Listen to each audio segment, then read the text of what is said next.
حضرت عمر رضی اللہ تعالی عنہ تشریف فرما تھے اپنے دربار میں، تو ایک صاحب آئے اور کہا یا عمر لا تنسا موتک، عمر اپنی موت کو نہیں بھولنا۔ یار بھرے دربار میں کسی کو یہ بات کہی جائے تو اس کا رد عمل کیا ہوگا، لیکن حضرت عمر رضی اللہ تعالیٰ عنہ یوں کانپنے لگے جس طرح بید کی شاخ کانپتی۔ اس کو قریب کیا، محبت کی، کہا اگر تو روز آ جایا کرے اور یہ جملہ مجھے کہا کرے تو تیری مہربانی ہوگی، مہینے کے بعد مشاہرہ بھی دیا کروں گا۔ روز آتا ہے، بھری مجلس میں کہتا ہے عمر موت کو نہیں بھولنا۔ ایک دن وہ آیا، آپ نے اسے بلایا، محبت کی اور اس کو مشاہرہ دیا اور الوداع کہنا چاہا تو اس نے کہا کہ میرے سے کوئی گستاخی ہو گئی؟ کہا نہیں، کوئی ایسی بات نہیں۔ کوئی اور شخص آنے لگا؟ فرمایا نہیں۔ تذکیر موت کی ضرورت نہیں رہی؟ فرمایا نہیں، ایسی بھی کوئی بات نہیں۔ تو پھر مجھے چھٹی کیوں دی جا رہی ہے؟ تو حضرت عمر رضی اللہ تعالیٰ عنہ رو پڑے، داڑھی پہ ہاتھ رکھا، ایک بال الگ کیا، کہا یہ دیکھ میری داڑھی میں سفید بال آ گیا، اب تیرے آنے کی ضرورت نہیں ہے، یہ بال ہی مجھے موت یاد کرواتا رہے۔ ہماری تو پوری داڑھی بھی سفید ہو جائے نا۔ میاں صاحب بولے ہڈیاں کمبن گوڈے کھڑکن تے اڑ گیا لک تیرا، ہڈیاں کمبن گوڈے کھڑکن تے اڑ گیا لک تیرا، اجے بھی بدیوں باز نہ آئیں جیو مرد دلیرا، فما اصبرہم علی النار۔ اللہ قرآن مجید میں فرماتا ہے لوگوں کا آگ پر کتنا حوصلہ ہے، کتنی ڈٹائی سے، دلیری سے کہہ دیتے ہیں یہ جہاں مٹھا اگلا کس نے ڈٹھا۔ جب ہم کسی کے جنازے کو کندھا دیتے تو ہم سمجھتے ہیں اسی کے جنازے کو کندھا دیا، یہ نہیں سوچتے کہ یہ وقت ہمارے اوپر بھی آنے والا ہے۔ خیر کنے فلاں و غنیمت شمار عمر، زاں کے بیشتر بانگ برآیت کہ فلاں نماد۔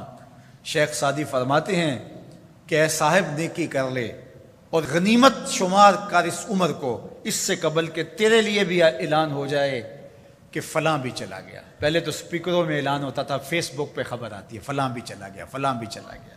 اس سے قبل کہ یہ آواز آ جائے، یہ اعلان ہو جائے، یہ خبر مشتہر ہو جائے کہ فلاں بھی چلا گیا، تو یہ خبر آنے والی ہے، آج نہیں تو کل، کل نہیں تو پرسوں۔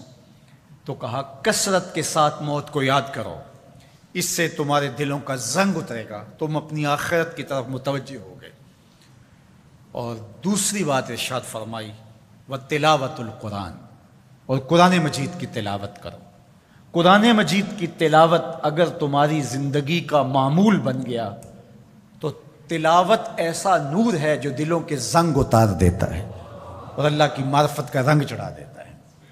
اس لیے دو چیزیں دلوں کے زنگ اتارتی ہیں، ایک کثرت کے ساتھ موت کو یاد، اس کے لیے کوئی نصاب نہیں پڑھنا پڑتا، کسی کے پاس جا کے بیٹھنا نہیں پڑتا، یہ خاموش مبلغ ہے، اس مبلغ کو سننے کے لیے سفر کر کے نہیں جانا پڑتا، اس کو کسی ٹیپ ریکارڈر کے اندر محفوظ کر کے کان کے ساتھ نہیں لگانا پڑتا، کوئی بٹن آن نہیں کرنا پڑتا، اب لائٹ ہے اب سن سکوں گا، اب لائٹ چلی گئی اب نہیں سن سکوں گا، اس کے لیے کوئی وقت متعین اور مقرر نہیں ہے۔ یہ ایسا مبلغ ہے، یہ خاموش واعظ ہے، جب چاہو اس کو سن سکتے ہو۔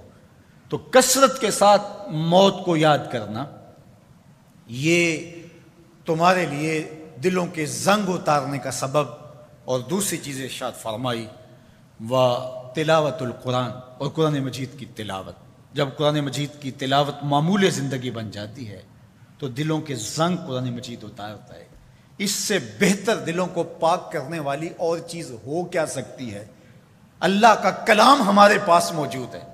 اس وقت کسی امت کے پاس، کسی قوم کے پاس منزل من اللہ کتاب اصلی صورت کے اندر موجود نہیں ہے۔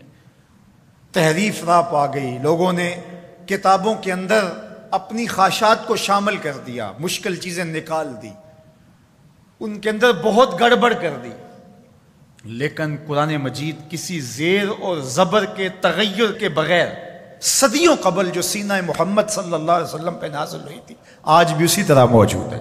ایک زیر اور زبر کا فرق بھی نہیں ہے، یہ ایک یقین ہمارے ساتھ جڑا ہوا ہوتا ہے کہ یہ ہمارے رب کا کلام ہے، یہ ہمارے محبوب کریم کے سینہ انور پہ اترا تھا، یہ اس کتاب کا اعزاز ہے۔ تو کہا کہ اس کتاب کی کثرت کے ساتھ تلاوت کرو۔